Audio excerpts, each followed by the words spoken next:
இன்னைக்கு நிஃப்டி பார்க்கும்போது 206 points positive 26,172 வந்து க்ளோஸ் ஆயிருக்கு.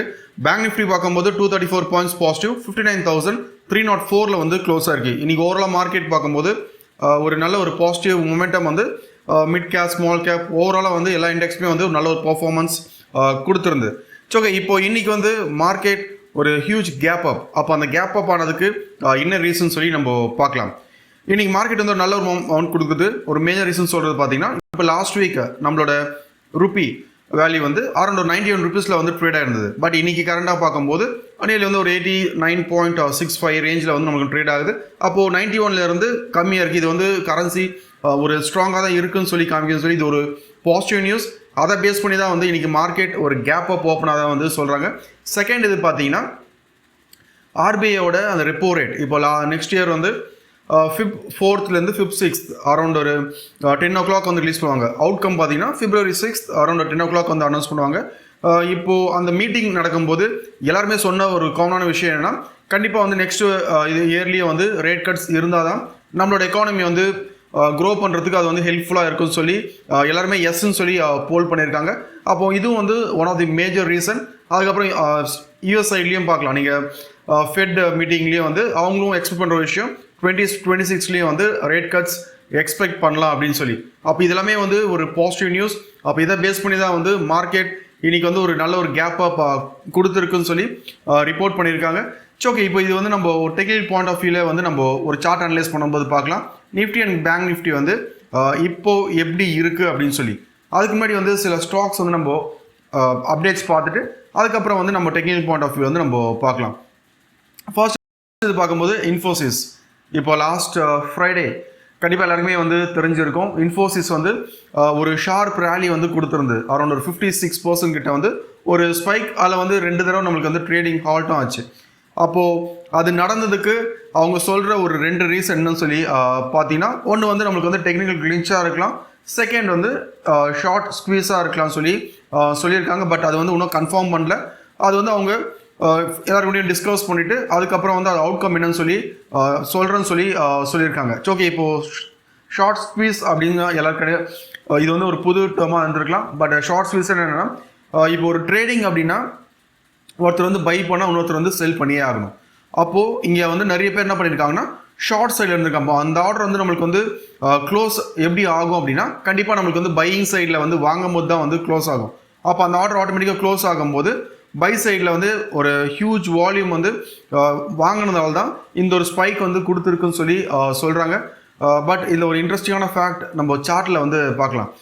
ஏன்னா இப்போ நான் பார்க்கும்போது அங்கே என்ன நடந்தது, இப்போ எல்லாரும் பொறுத்தவரையும் என்னென்னா, இது வந்து ஒரு டெக்னிக்கல் கிளின்ச்சாக இருக்கலாம், ஏதாச்சும் ஒரு எரர் பேஸ் பண்ணி தான் நம்மளுக்கு வந்து இந்த ஸ்பைக் வந்து கொடுத்துருக்குன்னு சொல்லி நினைக்கிறாங்க. பட் இது சார்ட்டில் நம்மளுக்கு எப்படி வந்து இது ரிப்ளிகேட் பண்ணுது, ஒரு டெக்னிக்கல்ஸ் அந்த இடத்துல வந்து நம்மளுக்கு வந்து இது வந்து எப்படி வந்து ஒர்க் ஆகுதுன்னு சொல்லி நம்ம அதை வந்து சார்ட் அனலைஸ் பண்ணும்போது நம்ம பார்க்கலாம்.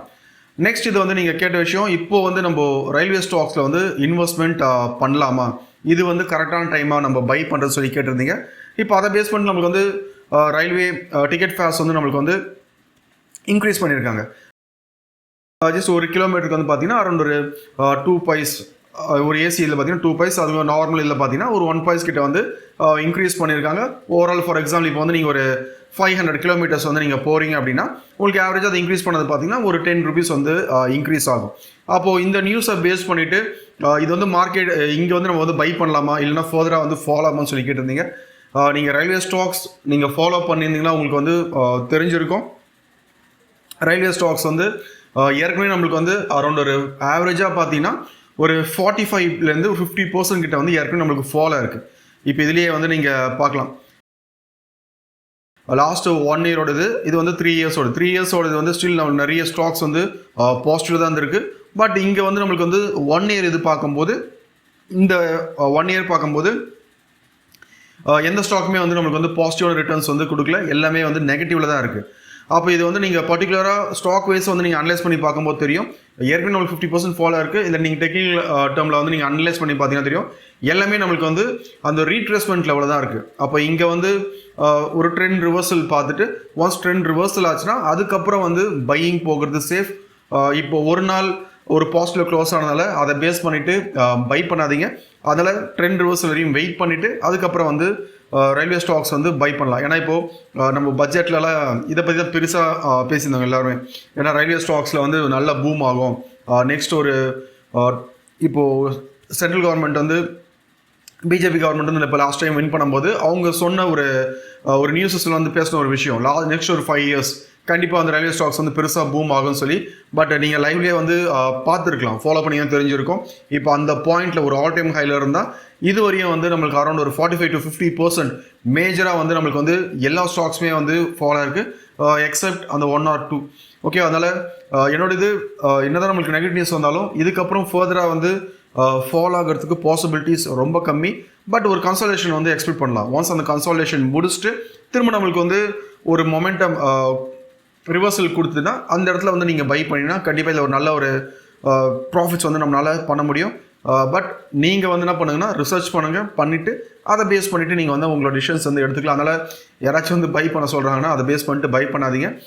நீங்கள் வந்து பாருங்கள் எப்படி இருக்குன்னு சொல்லி பார்த்துட்டு அதை பேஸ் பண்ணி டிசிஷன்ஸ் வந்து எடுக்கலாம். அப்கமிங் வீடியோஸில் வந்து நான் இதை பற்றி ஒரு வீடியோ வந்து நான் அப்லோட் பண்ணுறேன், எப்படி வந்து ஒரு ரயில்வே ஸ்டாக்ஸ் அனலைஸ் பண்ணணும் அப்படின்னு சொல்லி. கண்டிப்பாக அது வந்து உங்களுக்கு ஒரு யூஸ்ஃபுல்லாக இருக்கும். ஸோ ஓகே, இப்போது நம்ம நிஃப்டி அண்ட் பேங்க் நிஃப்டி எப்படி இருக்குன்னு சொல்லி பார்க்கறதுக்கு முன்னாடி நான் இது சொல்லி இன்ஃபோசிஸ் வந்து சொல்லியிருந்தேன். அதை நம்ம பார்த்துட்டு அதுக்கப்புறம் நிஃப்டி அண்ட் பேங்க் நிஃப்டி வந்து எப்படி இருக்குன்னு சொல்லி நம்ம பார்க்கலாம்.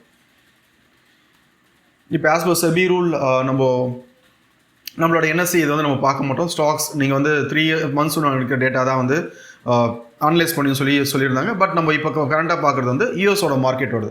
இப்போது யூஎஸ் மார்க்கெட் பார்த்தீங்கன்னா இப்போ லாஸ்ட் ஃப்ரைடே நடந்த ஒரு விஷயம். இப்போ இந்த இருந்தால் அரௌண்ட் $20 இருந்து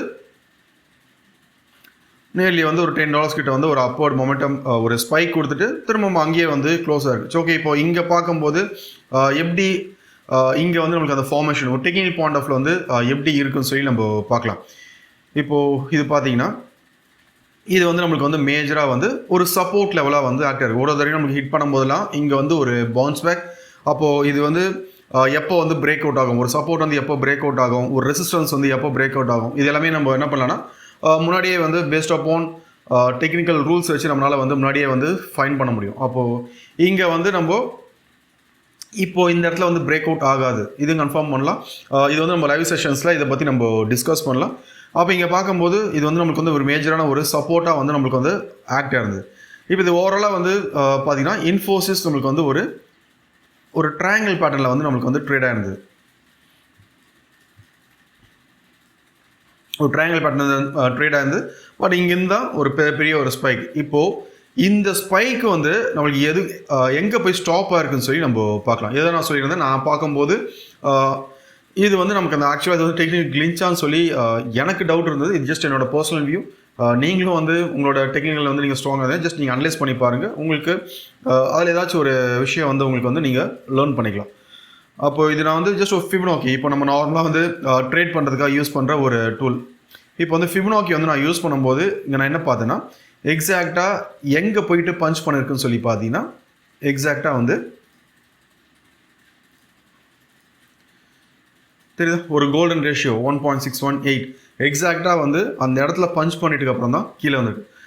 அப்போ தான் வந்து ஒரு இது அப்போ டெக்னிக்கல் இருந்துச்சுன்னா எங்கே வேணால் போயிருக்கலாம். பட் ஏன் பர்டிகுலராக இந்த இடத்துல போயிட்டு பஞ்ச் பண்ணிட்டுக்கப்புறம் ஏன் ரிஜெக்ஷன் ஆகணும்?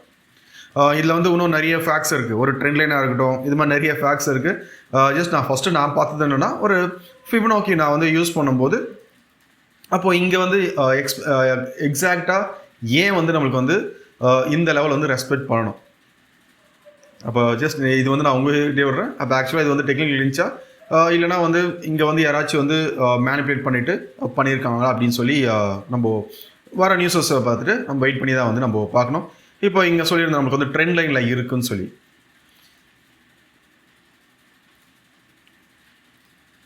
கேட்டா இப்போ இந்த இடம் வந்து நம்மளுக்கெல்லாம் ஒரு ரெசிஸ்டன்ஸாக வந்து ஆக்ட் ஆகுதா. அப்போது இங்கே வந்து ஃபர்ஸ்ட் கன்ஃபர்மேஷன் சொல்லி பார்த்தீங்கன்னா ட்ரெண்ட் லைன் இருக்குது. ரெண்டாவது வந்து ஒரு ஃபிபனோக்கியோட ஒரு கோல்டன் ரேஷியோ அது ஹிட் பண்ணிட்டு அப்புறம் தான் அங்கேருந்து ரெஜிஸ்ட்ரேஷன்ஸ் கொடுத்துருக்கு. பட் இது ஒரு நியூஸஸில் பார்க்கும்போது இது வந்து டெக்னிக்கல் கிளின்ச்னு சொல்லி சொல்கிறாங்க. பட் மார்க்கெட்டில் எப்படி இருக்குன்னு சொல்லி உங்களுக்கே வந்து தெரியும். ஜஸ்ட் இது உங்களோட இதுலேயே உங்களுக்கு டெக்னிக்கல் கிளின்ச்சா இல்லைனா வந்து யாராச்சும் இதை பிளான் பண்ணியிருக்காங்களா அப்படின்னு சொல்லி. ஓகே, இப்போ வந்து நம்ம நிஃப்டி அண்ட் பேங்க் நிஃப்டி எப்படி இருக்குன்னு சொல்லி நம்ம பார்க்கலாம். ஃபர்ஸ்ட் வந்து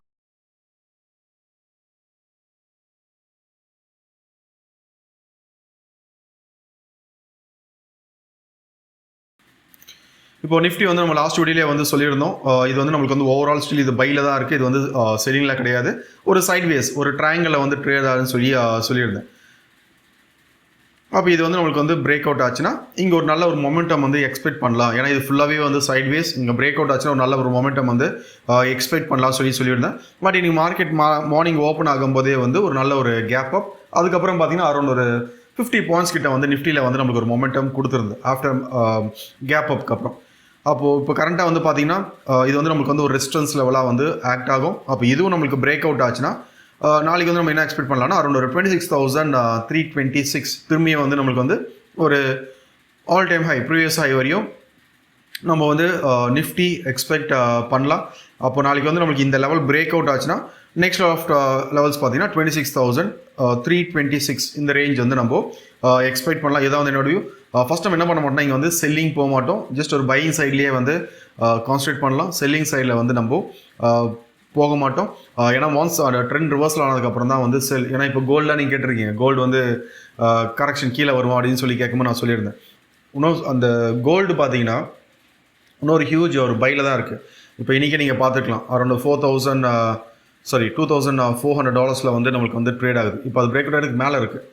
இன்னும் நம்மளுக்கு அந்த கன்ஃபர்மேஷனுக்காக வெயிட் பண்ணும். அப்போது அதுவும் பிரேக் அவுட் ஆச்சுன்னா நான் லாஸ்ட் வீடியோவில் சொல்லியிருப்பேன் கோல்டு வந்து நெக்ஸ்ட் டார்கெட் எது வரையும் போகுன்னு சொல்லி. கண்டிப்பாக வந்து என்னோட எக்ஸ்பெக்டேஷன் அது போகிறதுக்கு தான் வந்து பாசிபிலிட்டிஸ் அதிகமாக இருக்குது. இப்போ அதே மாதிரி தான் இப்போது நிஃப்டியும் வந்து இந்த ரேஞ்ச் பிரேக் அவுட் ஆச்சுன்னா போகலாம். இங்கே வந்து நம்ம செல்லிங் பற்றி யோசிக்க தேவையில்ல. ஜஸ்ட் பையிங் சைட்லேயே வந்து ஆப்பர்ச்சுனிட்டி கிடச்சிதுன்னா அதை வந்து யூஸ் பண்ணிக்கலாம். நெக்ஸ்ட் வந்து நம்ம பேங்க் நிஃப்டி பார்க்கலாம். இப்போது பேங்க் நிஃப்டிலேயே வந்து சொன்ன விஷயம் தான். பேங்க் நிஃப்டி இந்த ரேஞ்ச் வந்து நம்மளுக்கு வந்து ஒரு சப்போர்ட் லெவலாக வந்து இது வந்து நம்மளுக்கு வந்து ஆக்ட் ஆகும். இப்போ இதுவும் வந்து பார்த்திங்கன்னா இங்கே வந்து நம்மளுக்கு வந்து ஒரு ட்ரெண்ட் லைன் வந்து இருக்குது.